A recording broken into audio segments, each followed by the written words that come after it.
What's going on, y'all? KMB here. Let's take a look at the best decks to climb in Marvel Snap. We're going to start out with a bit of a controversial choice here, and that is Move Bounce. One of the major factors in the current metagame is the release of Galacta has pushed a lot of mid-range decks to try to include her. You're seeing Galacta Zabu in a bunch of different shells, you're seeing Galacta in anti-venom decks, in a bunch of different Thena decks, and these are decks that are replacing tech card slots with Galacta packages. In the anti-venom decks, we're seeing, Galacta and Captain Marvel, which means there's no room for Shang-Chi or Shadow King. And every deck that plays Galacta kind of wants to play Shadow King a little bit less. And so there's a lot less tech in a metagame that was otherwise very tech-dominated. We were previously in a metagame that was very strong in terms of the presence of Shang-Chi, the presence of Shadow King. And now there's a lot of just sort of Galacta mid-range soup churning around in the game, and that makes a deck like Move Bounce, which can go over the top of basically anything, extremely viable and relevant right now. A powerful, powerful deck that has a lot of extremely good matchups in the current metagame.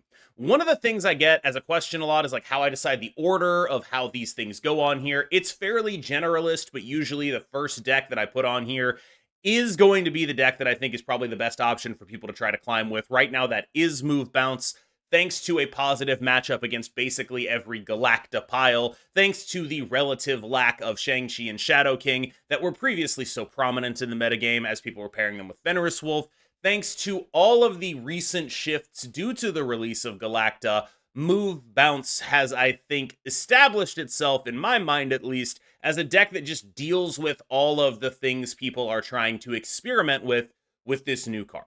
And right now, that's a very advantageous way to position yourself if you want to win in this metagame. So with that said, let's talk about the Galacta piles. This is what anti-venom Galacta pile looks like, and it's doing all the things that you would expect a Galacta pile to try to do. It is, of course, playing Galacta. We're playing Zabu, so we can ramp out Galacta one turn earlier. There is something worth talking about with regards to Zabu versus Psylocke in these decks. It's my opinion that Zabu can be worth it, but Psylocke rarely is. And the reason for this is the relative gap between Zabu and the other things you'd be doing on that turn, and the relative gap between Psylocke and the other things you'd be doing on that turn.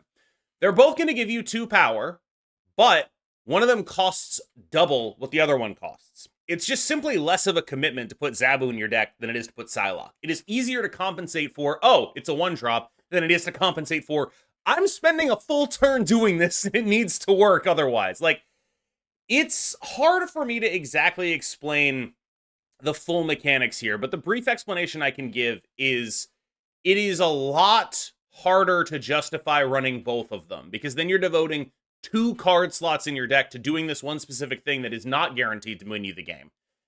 It's easier to justify running one, and if you had to pick one, you'd pick Zabu. That's basically the Zabu-Psylocke debate for me right now. And so I think this is generally what like a good Galacta mid-range pile looks like. But you'll notice there's like a tech slot that is just Cosmo, which is good. You can catch people off guard with that.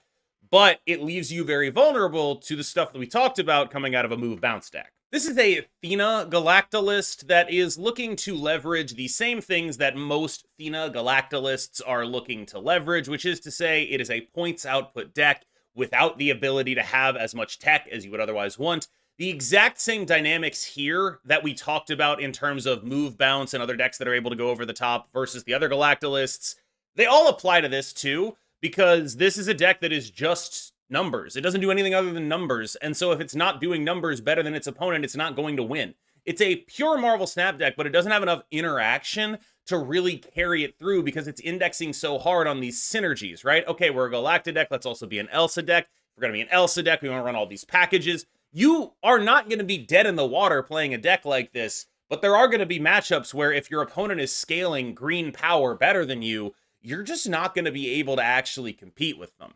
And that's ultimately what this deck runs into as a sort of hard ceiling. And it's what a lot of Galacta decks run into as a sort of hard ceiling. There's only so tall you can go if you're playing a deck like this. Even Galacta's version of the Cook is similarly relatively low on tech. For a deck that is so dependent on having all of these tech answers and all of that thing, there's still only really 1 tech slot in here, and it's because of all the stuff they have to run. I think when you play a deck like this, you're going to need to devote more tech to the metagame that you're going to want to see.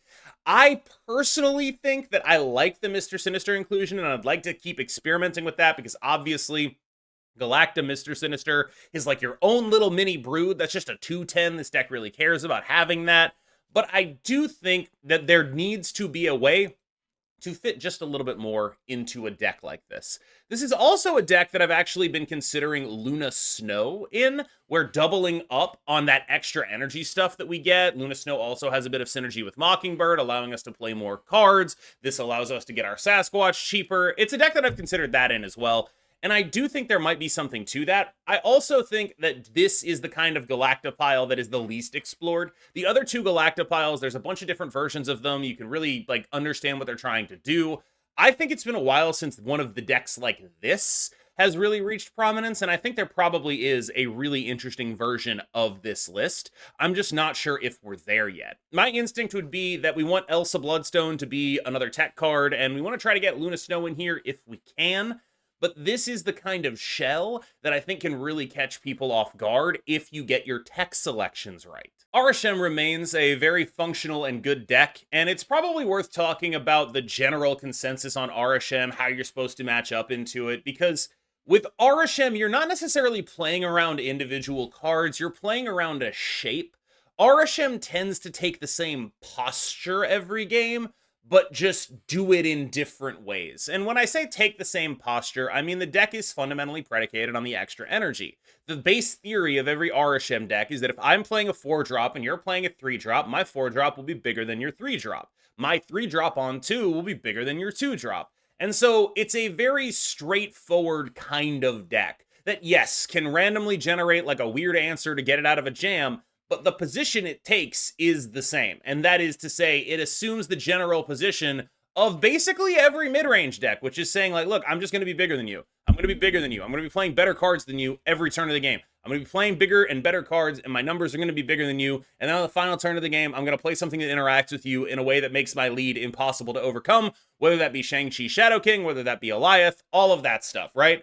That's the theory of the deck. And so when you play against a deck like this, a lot of it is, well, can I beat that? If I'm playing an anti-venom mid-range deck, is my anti-venom going to allow me to cheat even harder than they cheated? Am I going to be able to make up that energy gap that is existent in these games against Arishem?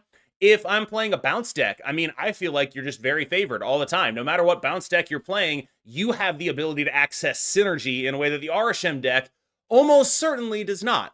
And yes, maybe you'll get blown out by Invisible Woman and Killmonger, and that will happen and that will suck, but you're still correct to do the things that you do against this deck, which is to say, play against the posture it takes, the general shape of the deck, and not the specific ways in which it does that. You don't really care if their 4-drop that you play on 3 is the thing or man thing. Like, it matters, but they're still doing the same thing, right? They both access the same general shape, which is, I hope I'm bigger than the 3-drop you played.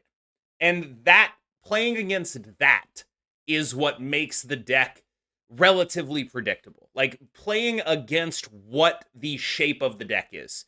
I'll also note that I think people, like, Loki's a good card in this deck, but it's a kind of matchup-specific card, where, like, if you're playing a very synergy-based deck, like Bounce or something like that, and they Loki you, you're usually pretty happy with that. Whereas if you're playing one of those anti-venom decks, you're not as happy with it because you have bigger and harder hitters in there. The more the power in your deck is generated by the interactions between the cards in your deck, the worse Loki is against you. And I think I see a lot of people who just like, oh my god, they're terrified of Loki, it's the worst thing ever. That's a 2/2 and it doesn't draw a card. And you have to just be like, you know what? They're just probably not going to be able to do my deck as good as me when you have one of those decks where synergy really matters. And so all of this is to say, Arishem's a strong deck, but it takes a general posture that you can sort of build against. And of course, you have access to things like Bounce and Move Bounce, which are almost certainly favored into the deck, and of course, Goon Knight as well. I have come to the conclusion that Arishem Thanos is actually better into Goon Knight than normal Arishem, despite the fact that Goon Knight is a deck that has Cassandra Nova and Darkhawk in it, and this deck is technically more vulnerable to that. those numbers are so big that it doesn't matter anyway. Like, if their Darkhawk is 50, it doesn't really matter if the Darkhawk goes to 70. You're not winning that lane without interaction regardless. Nobody cares, right? And so, when you have a deck like this, what you're actually playing against in Goon Knight is the ability to get cards back into your hand as they discard them.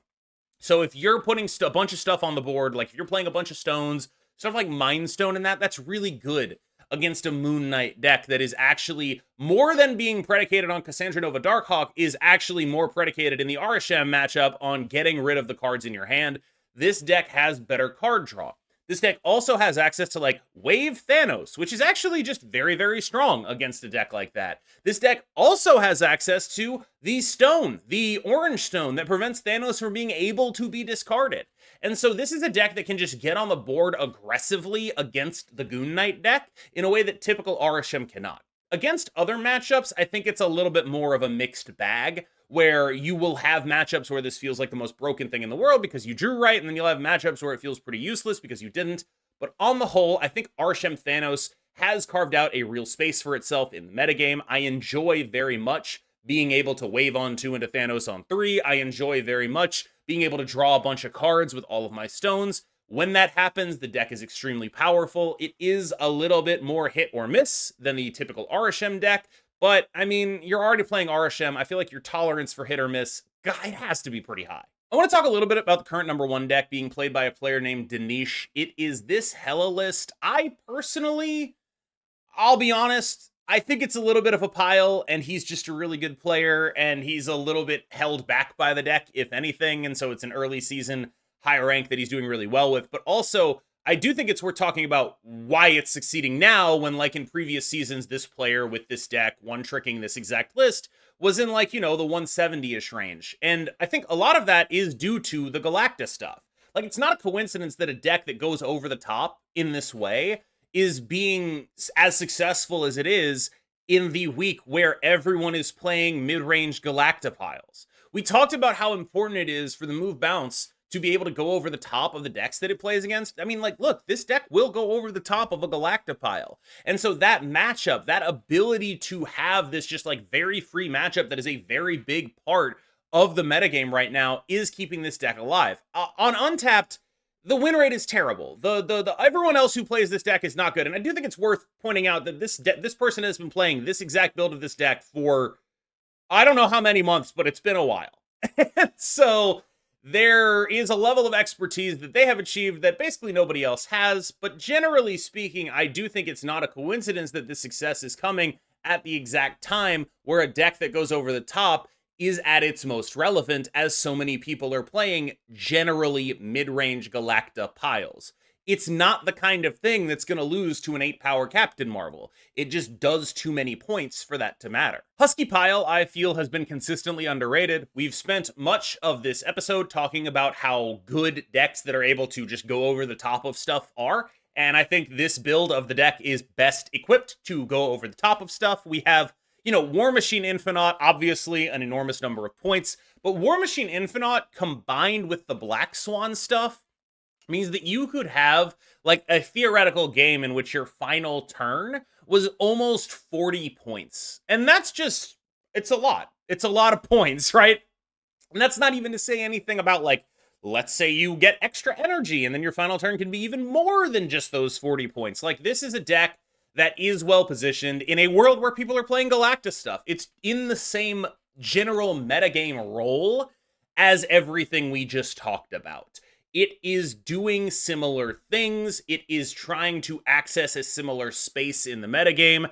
Everyone's playing Galacta midrange. Having something that can just blow them out of the water is a very advantageous position to be in. I think Goon Knight is actually still incredibly underrated. The only reason it's not higher on this tier list is because of the move bounce matchup. But if you're looking for stuff that's good into the anti-venom piles, good into Galacta midrange piles, I can't think of a lot of things that are scarier than seeing Fenris Wolf into Goon Knight discarding my Galacta. That's just not the kind of thing you come back from. Discarding any of our 4 to 6 drops in those decks is just absolutely unbeatable. There are so many good cards. They're like, oh no, they discarded my anti-venom. Okay, so Fenris Wolf now has 10 power. I don't have an anti-venom, and they get the anti-venom effect. It's gross, dude. It's just gross.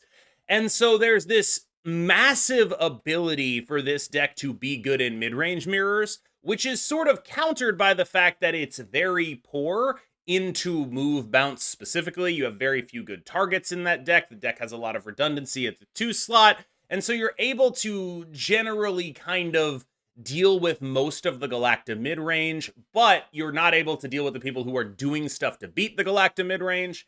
It's a bit of a struggle. And I think this deck is still quite good, still quite underrated. Frankly, I think it's very strong, and I think that it is a very worthwhile choice if you're going to make that choice in the current metagame. Here is where I am at for Silver Surfer. I still have not figured out if I want to replace Gwenpool or not. If I were to replace her, I think it would be for Cassandra Nova, which would give us extra lines into Arishem stuff. If you start seeing a ton of Arishem stuff, I mean, obviously playing Cassandra Nova into Absorbing Man is a really powerful line that you have access to. I think that would be the direction I would go if I had to choose something to replace her, but I haven't been forced to make that choice yet. This is a deck that has a lot of beef in it. It's a deck that has a lot of incredible strength, thanks to the fact that it is now able to play things like a Galacta Brood late in the game. Now, I'm not saying that makes this deck amazing, again, but it does take Silver Surfer from a position where it was not existing on my tier lists to a position where I can't ignore it on my tier lists. The deck is very strong. It is a good deck again, thanks to Galacta. Wiccan stuff hasn't exactly fallen by the wayside, but I do feel like it's gotten a little bit detoured. A lot of the Wiccan decks I've seen have been doing like Zabu Psylocke with a theory that they'd have acceleration into Wiccan, acceleration into Galacta, and that just feels like it goes against the ethos of these decks a little bit too much to me, where I think that these decks are meant to be piles of good cards, and the more bad cards you put in them, the worse you get, even if they give you that accelerated boost 16% of the time. I don't think it ends up being worth it the other 83% of the time. I generally look at these kind of decks and think, I think the older versions were better. So this is the Dopest Body version of this deck, and I think it's incredibly relevant right now if you just want to play something consistent, strong, and good. And this deck is going to be all of those things. It is going to be consistent, it is going to be strong, it is going to be good. It is a very, very functional... If you're just looking for a deck that you think you can play for 50 games and go 30-20, this is that deck where you're just like, I'm just going to be good enough that I'm going to eventually win games. I'm not going to be able to do anything incredibly spectacular. I'm going to have some scams, maybe with, Daredevil. Never spectacular, always consistently good. Weirdly, I think that ethos also applies a little bit to normal bounce, which has a similar matchup profile to move bounce, but is a little bit more consistent and a little bit less spectacular. This is a deck that is going to be able to output a ton of points. It's going to be a little bit more limited in that point output, where the move bounce deck can scale much, much higher. It's also a lot easier to play. And I think that that is meaningful because move bounce is really hard to play. It's just very difficult deck to play. And I think that that, more than anything else, is what makes this deck a good decision, where I think if you really wanted to devote all your time to it, you'd play a move bounce, but why would you want to devote all your time to it? Just play the deck that's easier to play, that has a similar matchup profile. You're a bit less favored. Like, it's easier for other decks to reach you as a point ceiling deck than it is for them to reach a good move bounce draw. But also, you're doing your thing much more consistently than they are. You have much less bricks in your deck. And so that means that you are almost always able to, with good play, end up on top of every one of those Galacta midrange decks. Normal move is in a weird spot where typically the power of this deck is predicated on how good cards like Alioth and Cosmo are at stopping your opponent from doing anything.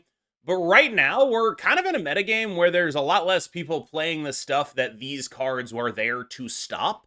And so the deck is almost in a world where it's like a lot more Heimdall-y than it is Alioth-y right now, because what matters is we're just going power to power against some random Galacta deck, and if we just move our guys, we're going to win those power to power struggles. And I think it's good that this deck can adapt in that way. Like, it's good that this deck has different faces for different metagames that it runs into, and I think that's a relevant and important thing. It's indicative, I think, of it being worthwhile to learn this deck, because it is the kind of thing that can adapt to different play styles, to different metagames, without actually having to change any cards. All you have to do is change your understanding of various matchups. And I think that's pretty cool. The one deck I've actually seen Luna Snow be relevant in is the Scream deck. Now, this is a deck that generally hasn't had any ways to, like, be unfair, but what Luna Snow does is make something for your opponent to have that you can pull around the board, which is kind of nice. It does have the chance of getting blown up, but they have to guess where it's going to be if they want to get it blown up. And of course, it gives you the ability to run that extra expensive card. You'll see this deck has both Magneto and Alioth in it, and that probably can't happen without Luna Snow in the deck, but having that additional ramp is pretty cool. Being able to ramp out a Magneto on 5 is really cool. You get a lot of really cool abilities to clog your opponents up, and I know I talk about this deck in the same way a lot of the time where I'm like, okay, it doesn't necessarily have all the power of the other decks, but it has the ability to scam those other decks really, really hard, and that remains true. And the additional scam ability of, like, turn 5 Magneto, turn 5 Alioth is notable and important. And I think this deck does a lot with that energy a lot of the time and is able to very effectively utilize the extra energy from a Luna Snow and the fact that there are now cards on your opponent's side of the board that you can move around. You didn't think I'd forget about ScornHub.com, did you? I would never do such a thing to you, my loyal viewers. This card is still a really strong deck. It just does what it needs to do consistently a lot of the time. And this deck has a lot going for it in terms of the raw numbers it is able to achieve. We've talked about how the inclusion of Galacta has removed a lot of tech from a lot of these mid-range decks. Red Guardian is one of those tech cards that people are playing less of, and it is the best tech card in the game against you. And if you're seeing less of it, you get to be very happy as a discard player. We've spent much of this video talking about the power of going over the top, of the ability to explode onto the board, have a ton of access to large numbers of power, or large power numbers, I should say, without actually giving up much, and having this available to you on the final turns of the game so you can distribute it correctly and beat the crap out of mid-range decks, of which there are many thanks to Galacta. Moon Girl does this exactly. That is exactly the goal of what Moon Girl is. One thing I will note is I think people get a little too pigeonholed on the She-Hulk lines here. There are very often some extremely powerful versions of the like your final turn that are just playing a bunch of one-drops. The She-Hulk stuff is awesome, and when it all comes together, that's very good. But like, there are worlds where you're just like playing a bunch of 1/9s, and that's just as good as it gets. It's basically impossible for this deck to ever actually be that bad. Surtur is just strong. It does strong things. We all know what it is at this point. Having that final turn Scar plus something else, having that Surtur scaling up, playing a bunch of 10s, the deck does its job admirably. It's strong, it's powerful, it's relevant. It almost certainly will never be the opposite of any of those things. The numbers this deck outputs are very strong. The ability to have interaction is very strong. It does a lot of powerful things that are very strong. I don't really feel like I need to say anything else. The curve on this deck is so obvious. Surtur, 10, 10, Scar, something. That's what the deck does. All right, y'all. Thank you so much for making it through that video. I promised I wouldn't say it, but it's been a year of me saying it. It's hard to get out of the habit. Thank you so much for watching the video. As always, I've been KM Best. You've been phenomenal, and I will see you in the next one.